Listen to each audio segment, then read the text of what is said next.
বন্ধুরা, আমি রেডি করে নিয়েছি মোচার চপ রেসিপি। দেখলেন বন্ধুরা কতটা ক্রিস্পি হয়েছে, এটা শব্দ হচ্ছে। আমি আপনাদের একটা ভেঙে দেখাচ্ছি। দেখুন বন্ধুরা, ভেতরে একদম পুর ভর্তি চপ। এটা কিন্তু খেতে অসাধারণ লাগে। আপনারা বাড়িতে একবার ট্রাই করে দেখতে পারেন। আশা করি আপনাদের ভালো লাগবে। নমস্কার বন্ধুরা, টেস্টি অ্যান্ড ওয়ান বাইট চ্যানেলে আপনাদের স্বাগত। আজকে যে রেসিপিটা নিয়ে এসেছি মোচার চপ রেসিপি। বন্ধুরা কেমন আছেন? আশা করি আপনারা ভালো আছেন। তো রেসিপিটা স্টার্ট করার আগে মোচাটা ছাড়ানো আপনাদেরকে দেখাবো। মোচাটা ছাড়ানোর জন্য মোচার যে একটা টুকরো আমি নিয়ে নিয়েছি, সেখান থেকে দেখুন একটা আঁশ এবং যে বোটার সমেত একটা অংশ রয়েছে সেটাকে আমি বাদ দিয়ে দিচ্ছি। আবারও আপনাদের আর একটা ছাড়িয়ে দেখাচ্ছি। দেখুন এর ভিতরে একটা বুটি মতো একটা ডাঁটি রয়েছে। এই ডাঁটিটা আর নিচের যে আঁশ মতো অংশটা রয়েছে, দুটো অংশকে ছাড়িয়ে ফেলে দিতে হবে। এবারে আমি এগুলোকে ছোট ছোট কুচি কুচি করে নেব। বটিতে কাটলে বেশি সুবিধে হয়, আর যদি আপনাদের ছুরিতে সুবিধে হয় তাও কাটতে পারেন। একদম কুচি কুচি করে কাটতে হবে। জলের মধ্যে অতি অবশ্যই কেটে দিতে হবে। দেখুন বন্ধুরা, আমার কাটা হয়ে গেছে। ভেতরের যে অংশটা রয়েছে ওটাকে আমি আলুর মতো গোল গোল করে কেটে নিচ্ছি। কুচো কুচো করে আমি দিয়ে দেবো এর মধ্যে। এখানে আমি হলুদ দিয়ে এটাকে সিদ্ধ করে নিচ্ছি। সিদ্ধ হয়ে গেছে, নামিয়ে নেব। এখানে দেখুন বন্ধুরা, আমি আলুটা সিদ্ধ করে নিয়েছি। 1 চা চামচ মতো ধনে জিরে শুকনো লঙ্কা ভেজে গুঁড়িয়ে রেখেছিলাম, দিয়ে দিলাম। এখানে দিয়ে দিচ্ছি আমি অল্প পরিমাণে গরম মশলা গুঁড়ো। এখানে দিয়ে দিচ্ছি স্বাদ অনুযায়ী লবণ। দিয়ে দিচ্ছি সিদ্ধ করে রাখা মোচা। দিয়ে দিচ্ছি 1 চা চামচ আদা। দিয়ে দেব 1 চা চামচ লঙ্কা পেস্ট। কাঁচা লঙ্কা আছে এখানে 8 থেকে 10টা, রসুন তিতো করে রেখেছিলাম সেটাকে অ্যাড করে দিলাম। ভালো করে এবারে এটাকে মেখে নেব আমি। আলুর কিন্তু খোলা সমেতই আমি মেখেছি। এখানে আমি একটা কড়াই বসিয়ে দিয়েছি। প্রায় 1.5 চা চামচ মতো আমি তেল দিয়ে দিয়েছি।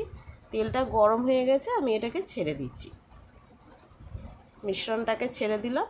এটাকে আমি ভালো করে নেড়ে চেড়ে একদম কষিয়ে কষিয়ে ভাজা ভাজা করে নেবো, যাতে করে এর যে রসলো রসলো ভাবটা একটু টেনে নেয়।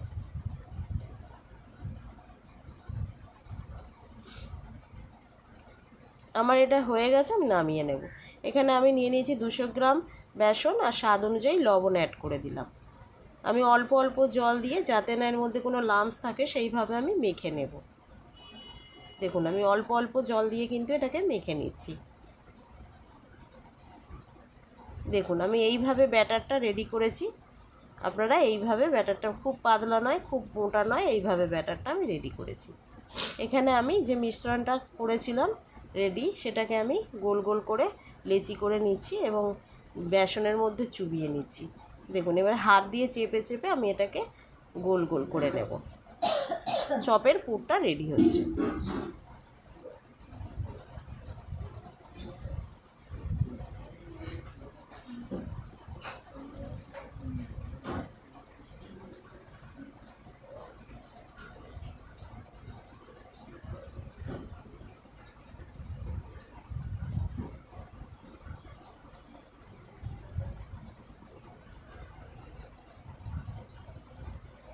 আবারও আমি আপনাদেরকে আরেকটা দেখাবো করে।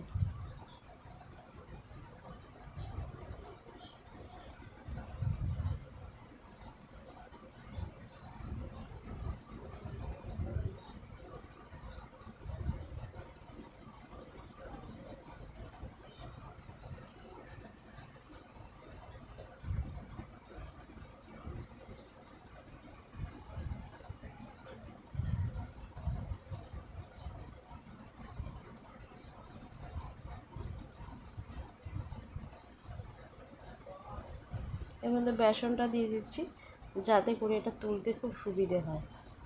একদম আমার সব কটা দেখুন চ্যাপটানো হয়ে গেছে। এবার আমি এখানে তেল চাপিয়ে দিয়েছি। তেলটা আমার প্রায় গরম হয়ে গেছে। দেখুন বেসন নিয়ে যে বেসনটা গুলেছিলাম, সেই বেসনের মধ্যে আমি এটাকে চুবিয়ে নেব।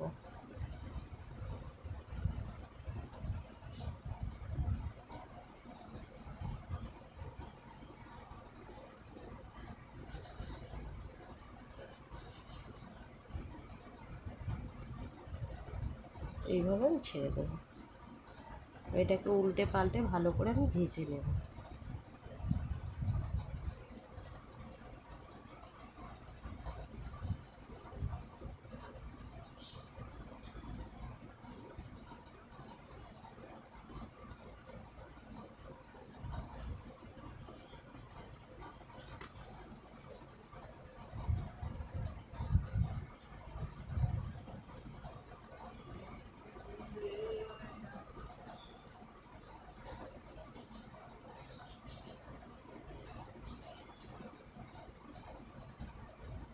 দেখুন বন্ধুরা, একটা আমার ভাজা রেডি হয়ে গেছে, আর একটা আপনাদের ছেড়ে দেখাচ্ছি।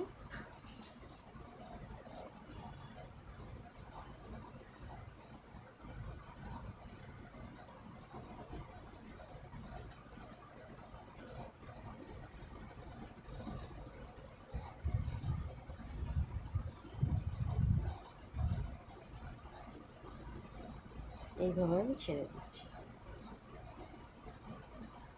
এটাকে আমি উল্টে পাল্টে ভালো করে ভেজে নেব।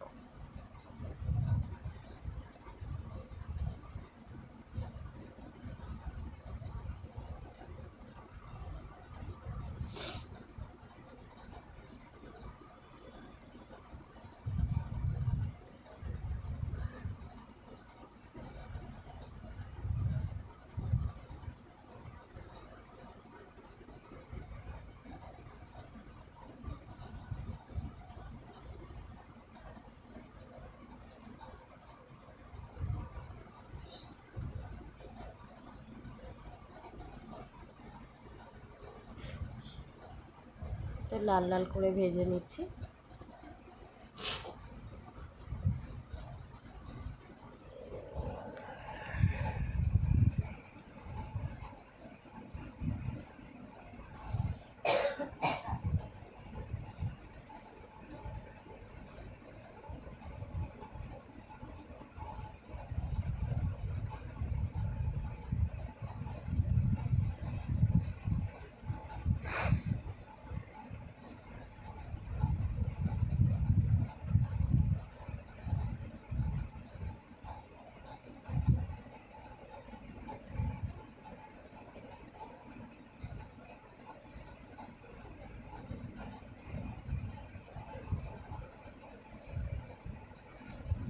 তো আমার ভাজা হয়ে গেছে প্রায়, আমি এবার এটাকে তুলে নেব। এইভাবে আমি সবগুলোকে ভেজে নেব। দেখুন বন্ধুরা, সবে দুটো ভেজেছি, এইভাবে আমি সবগুলোকে ভেজে নেব। সবগুলো ভাজা আমার রেডি হয়ে গেছে। বন্ধুরা, আপনারা অতি অবশ্যই বাড়িতে একবার ট্রাই করে দেখবেন, এটা কিন্তু খেতে অসাধারণ লাগে। এটা খুব ক্রিস্পি হয়েছে, তার সঙ্গে এটা ভাঙলে কিন্তু ভিতরটা পুরো পুড়ে ভর্তি হয়েছে, ওপরটা কিন্তু যেমন চপের কভার হয় তেমনই কিন্তু হয়েছে। তো বন্ধুরা, যদি আমার রেসিপিটা ভালো লাগে তাহলে অতি অবশ্যই একটা সাবস্ক্রাইব করে আমার পাশে থাকবেন, তার সঙ্গে একটা লাইক করে দেবেন এবং অতি অবশ্যই বেল আইকনটা কিন্তু প্রেস করবেন। তাহলে কিন্তু আমি যে প্রত্যেক দিন ভিডিওগুলো ছাড়ি তার নোটিফিকেশানগুলো সবার আগে আপনাদের কাছে পৌঁছে যাবে। তার সঙ্গে আপনারা কমেন্ট বক্সে জানাবেন রেসিপিটা কেমন লাগলো এবং আপনারা বেশি বেশি করে আমার ভিডিওটা শেয়ার করে দেবেন। বন্ধুরা, ভালো থাকবেন। আবার একটা নতুন রেসিপি নিয়ে আমি হাজির হব। আজকের মতো এটুকুনি। নমস্কার বন্ধুরা, ধন্যবাদ।